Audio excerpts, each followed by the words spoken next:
It's time for Don and Ron. You won't get this anywhere else. Howdy folks, welcome to another edition of Don and Ron. Today we're talking about the 41 Cub that we're doing a builder's assist with Michael and his girl.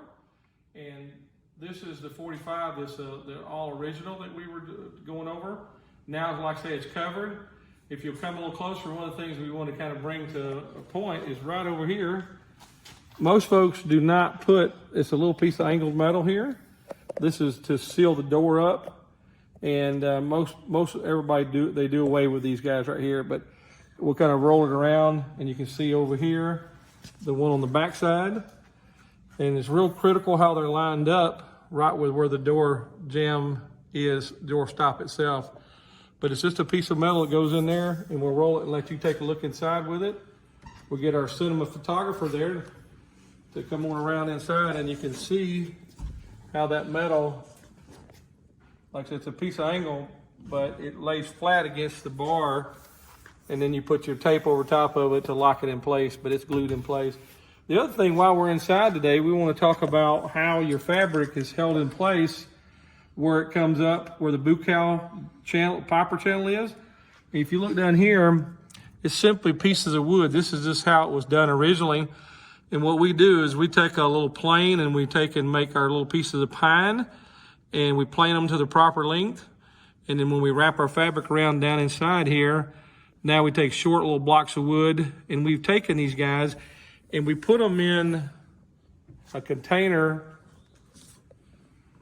We put them in a container of glue so that they're completely saturated. And when we pull that little block of wood out, we put it down inside the channel, and then you can grab it with a pair of pliers and just finish squeezing it in there. And it really locks that fabric in place. So that's one of the little deals that Piper did for years. We'll work our way onto the back. Ron, tell them about really the baggage compartment right here. If you want to zoom in on that one, that's what it's made out of and who makes them. Well, my wife makes our baggage compartment. It is a number 2 duck cloth that she sews together, and it is seamed in and has one piece is what it actually is. So it has sewed corners. If you can look, it actually has just sewed corners is what it has. And then there is a fabric just as the same as the actual covering that attaches it and allows it to be secured in the same manner as Don talked about underneath the rear channel and the front channel also. And along the sides here, it laps over and wraps around the piping. All right, Don? All right.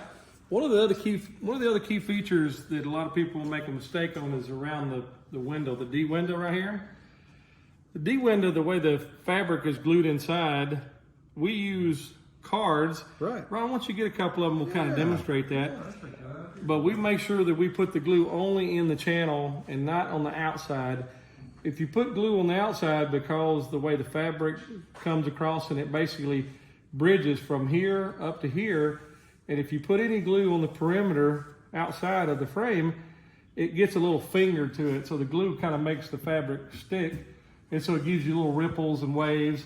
And we call it fingers. It's just, again, like somebody who's put a drop of glue on it and it sticks to it. And you've got to clean that off so that you can create that nice straight line between here and even here and back to the back part of the empennage itself. So Ron is getting some of our cards over here on that card over there. He's getting some of the cards that we use.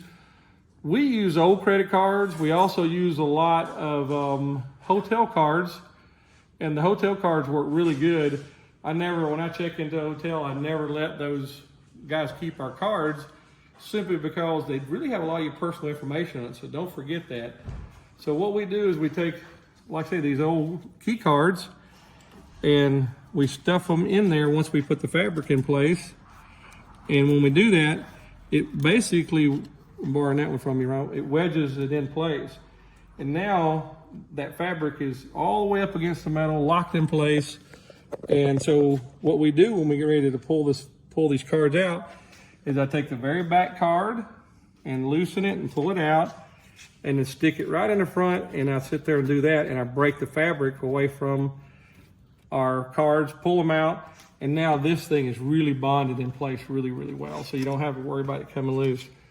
All right, so now we'll go on to the back of the airplane. Stringers. Stringers is very important on these guys. I've had to do this, unfortunately, several times because we're very particular how we do these airplanes. If you over tighten the fabric, it'll actually bend and bow the stringer on top.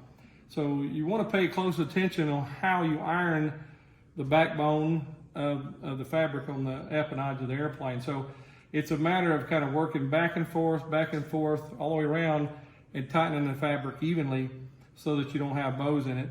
If you want to get down and get our cinematographer, get down and kind of let people see the line and see how crisp and clean it is, because there's a nice curve to it.